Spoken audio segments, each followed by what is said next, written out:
আমি আমার মাকে ভীষণ ভালোবাসি। আর বাবাকে, মাকে মানে আমি অনেক ব্লেসড। আড্ডা দিতে গেলে যেটা হয় বুবলি, আমরা তো ঘরের কথাও বলি, বাইরের কথাও বলি। তুমি আমাকে একটু বলো আম, এমন কিছু কথা যে কথাগুলো আমরা বাবা মাদেরকে আসলে চাইলেই বলতে পারি না। সবার সাথে আমরা শেয়ার করি, কিন্তু বাবা মায়ের সাথে আমাদের একটা দূরত্ব থাকে যে আব্বু আম্মু হয়তো কষ্ট পাবে, অথবা আব্বু আম্মু হয়তো আম, আমাকে বকা দেবে, এই ভয়ও আমাদের থাকে। এমন লুকানো কথা কি আছে তোমার আন্টির সাথে আঙ্কেলের সাথে? আমি এই জায়গাটাতে না আমি সবসময় বলি যে আমি পরিবারের ক্ষেত্রে আমি অনেক ইমোশনাল। হুম। বাবা মা আলহামদুলিল্লাহ এখনো বেঁচে আছেন, সুস্থ আছেন।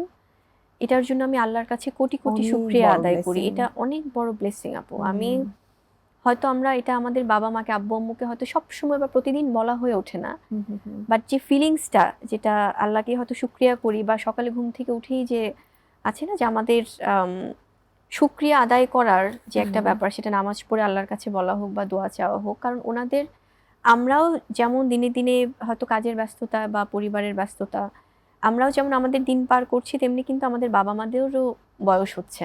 জানো, মাঝে মাঝে খুব অবাক লাগে, তুমি দেখবে মায়ের দিকে তাকিয়ে যে যে মানুষটাকে আমি একদম তারুণ্য উজ্জ্বল, ঠিক শুভ্র, ঠিক সুন্দর দেখেছি, কোনো রিঙ্কেলস ছিল না, সেই মানুষটাকে চোখের সামনে আস্তে আস্তে চোখের দেখছি। সামনে এভাবে দেখছি। এবং হ্যাঁ। যখন যেহেতু তাদের বয়স হচ্ছে, তারাও তো অসুস্থ ফিল করে বা অসুস্থ হয়। ওনাদের অসুস্থতা না মনে হয় কি নিজের শরীরের সাথে, যে আল্লাহ আমার বাবা মাকে তো আমি সবসময় চাই যে তারা অনেক স্পোর্টি থাকুক, অনেক বেশি মানে আছে না যে তাদেরকে বয়স্ক দেখতে, অসুস্থ দেখতে ভালো লাগে না। এখান থেকে আমি মানে আজকে প্রোগ্রামে, হয়তো প্রোগ্রামে কখনো ওভাবে বলা হয় না, কিন্তু আমি এই জন্যই জানতে চাচ্ছি, কারণ মানে আমি আমার মাকে ভীষণ ভালোবাসি। আর বাবাকে, মাকে মানে আমি অনেক ব্লেসড যে তারা সার্বক্ষণিক তোমার পাশে আছেন। রাইট, এটা যে কত বড় একটা সাপোর্ট। হুম। দিন শেষে যখন মনে হয় যে আমার মা আছে, আমার বাবা আছে, এবং অনেক সময় হয়তো আমরা অনেক কিছুর মধ্য দিয়ে যাই, কিন্তু কখনোই ওটা বুঝতে দিতে চাই না। চাই যে ওনারা রাইট। ওনাদের জায়গায় যেন ভাবে যে হ্যাঁ, না, আমাদের বাচ্চা বা আমাদের সন্তান ভালো আছে। মানে এক্সট্রা যেন একটা স্ট্রেস তাদেরকে ঠিক, না নিতে না হয়। নিতে হয়। বাট আই এম সরি, আমি আই এম সো মা বাবার কথা সরি। মনে হলে আমি অনেক ইমোশনাল হয়ে যাই। আই এম সো সরি, এদের ইটস মধ্যে ওকে আমি আপু, তোমাকে ইমোশনাল নো করে তুললাম। প্রবলেম।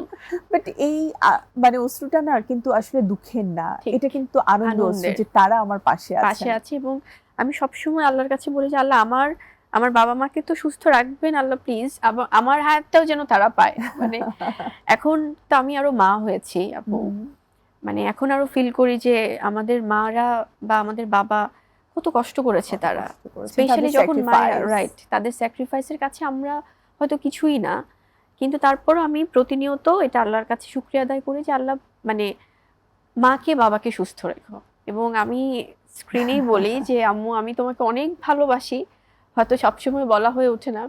এবং আব্বু আপনাকেও আমি ভীষণ ভালোবাসি, এবং আপনাদের দোয়ায় আমাকে সবসময় রাখবেন। আজকে হয়তো বা চ্যানেলের মধ্যে এভাবে বলা হচ্ছে, বাট সামনাসামনি হয়তো এটা বলতেও মনে হয় যে আচ্ছা না, আমরা আমরা কেমন সন্তান যেন ভয় হিসেবে পাই, তাই একটু না? একটু কেমন জানি লজ্জা লাগে, যে একটু শাই হ্যাঁ। ফিল করি, কিন্তু এটা না মন খুলে বলা উচিত। কারণ তুমি দেখবে আমরা প্রতিদিনই কাউকে না কাউকে হাগ করছি, রাইট, আদর করছি, কিন্তু মাকে যে জড়িয়ে ধরতে আমাদের কেন যেন একটা শাই ফিলিং হয়, হ্যাঁ বাবাকে যে জড়িয়ে ধরতে একটু শাই ঠিক। ফিলিং হয়।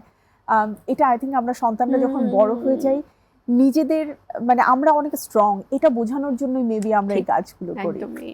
তো একজন মাই আসলে বোঝেন যে মায়ের প্রতি তার কি ভালো লাগা, বা বাবা মায়ের কি স্যাক্রিফাইস, এবং নানুদের স্যাক্রিফাইস তো আরো বেশি। আরো বেশি, আরো বেশি। আমি তোমাকে বড় করেছে, এখন তোমার বাচ্চাকেও বড় বাচ্চাকে মানে করছে। আর নানু, দাদু বা এই সম্পর্কগুলো না বাচ্চাদের সাথে খুব একটা স্ট্রং বন্ডিং।